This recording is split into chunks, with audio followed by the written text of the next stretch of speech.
All right, Larry Krueger here from the Pig and a Pickle Krug Show with a little 49er video as the Niners add a new player on this Tuesday. And of course, we're brought to you by Pig and a Pickle, the best barbecue in all of Northern California.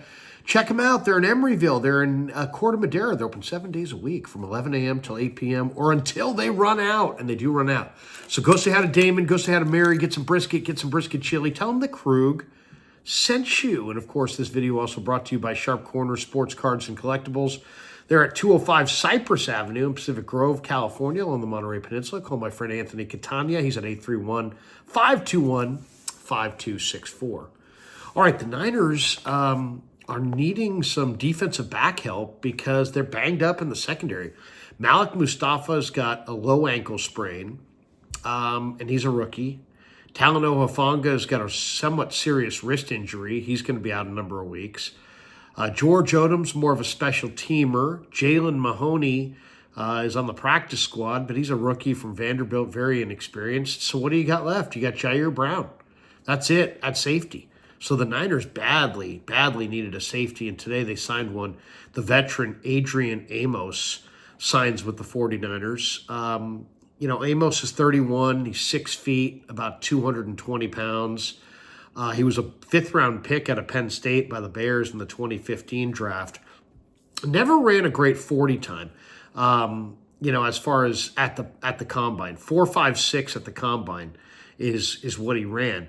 Then at his pro day, he did run, and he ran really well. He ran sub 4.4 at his local pro day. So is he sub 4.4? Is he mid 4.5s? I mean, that's the range, but he's a smart, high IQ football player for sure. He can really cover. This is a guy who came to Penn State as a corner and eventually transitioned to safety. He's scheme versatile. He can play up in the box. He can play in coverage. He's got good range. He's good in pass coverage. As I said, he's a former corner, so he's got that slot cornerback experience. He's excellent in zone, very aware in zone coverage. As I said, he began his career at Penn State as a cornerback. The scouts started to notice him coming out his senior year. He was really, really good at the Senior Bowl. And then he went to the combine, and he was pretty strong at the combine, despite the fact that he ran kind of a slowish time. Then at his local pro day in Happy Valley, he ran sub 4.4. So very interesting player. And he's just okay against the run. I wouldn't call him like a great run player. He's more of a pass defender than a run player. But this guy's also very experienced. And as I said, he's scheme versatile. He started at least 10 games almost every season he's been in the NFL. He's been in the league for about almost 8-9 years now. He's got, whatever it is. I mean, I think it's 13 career interceptions, 10 in the regular season. He's got 3 interceptions in the playoffs. He started as a rookie with the Chicago Bears. As a rookie, he started. And then a couple of years in, he lost his job at free safety to Eddie Jackson. So then he moved over to strong safety, and Jackson played free. And they played successfully. Then eventually Amos jumped to Green Bay in 2019. He had 7 interceptions in 4 years there with the Pack. In 2022, he had a career-high 102 tackles and 7 tackles for a loss, playing both free safety and strong safety. As far as, where is he more comfortable? I mean, he began his career as a free safety. He played in the box a lot more with Green Bay opposite Darnell Savage. Savage is a nickel corner, free safety, great coverage safety. So, just because this guy played in the box doesn't mean that he can't cover. It just means he can't cover as well as Darnell Savage. He had a kind of a rough spell over 21 and 22 where he got beaten for 12 touchdowns over a 2-year span. In 2023, he played 36 snaps with the Texans and the Jets. He's got great ball skills, 13 career interceptions. He's a big hitter.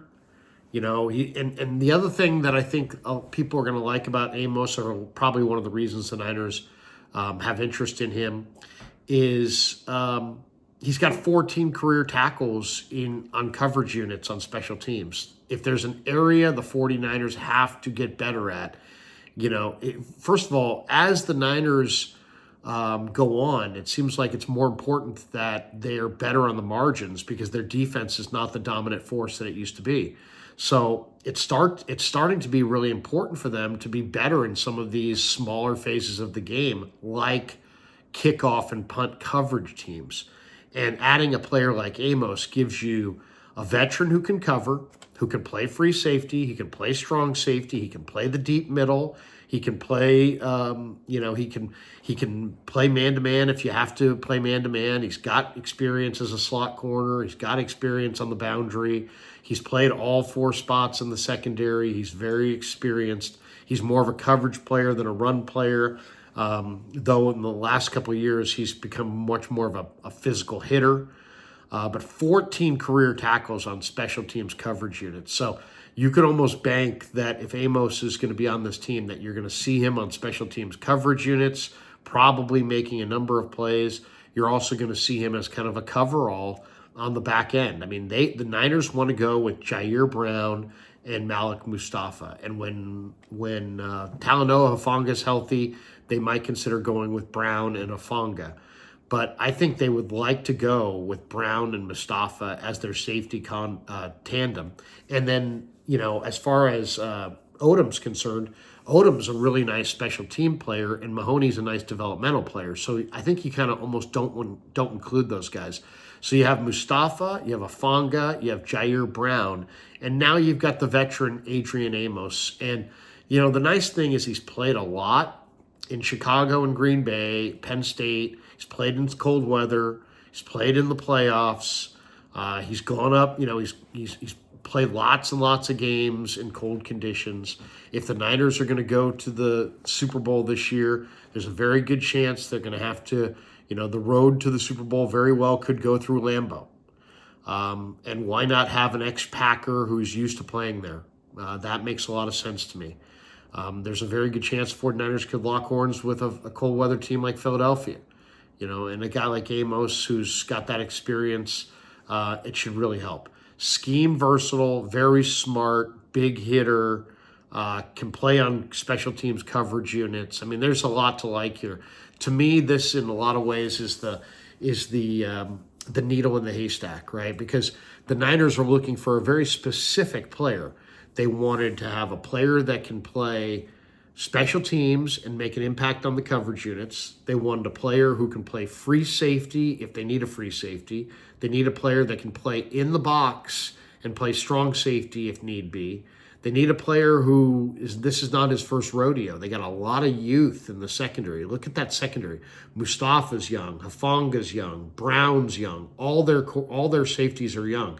Renardo Green's playing significant minutes. Demo Lenore. These are, Darrell Luter. There's a lot of young players in that secondary, and it would be nice to have a veteran back there who can kind of direct things, who's had some experience, who's scheme versatile, who's physical, who's smart, and can play in a number of different schemes and a number of different spots. So basically, when you get to October, you're looking at street free agents, guys that you can pick off the street. And that's really hard to find guys who are good, who can contribute at this point in the calendar. But I think Amos, he lacks a little speed. He lacks a little deep, down the field coverage ability. But he does have that quarterback experience. So that's kind of was his strength coming into the league. He was thought to be more of a pass defender than a run defender. As time goes on, I'm sure he's a little bit smarter as a run defender. But that experience on special teams, I think, is going to be invaluable as well.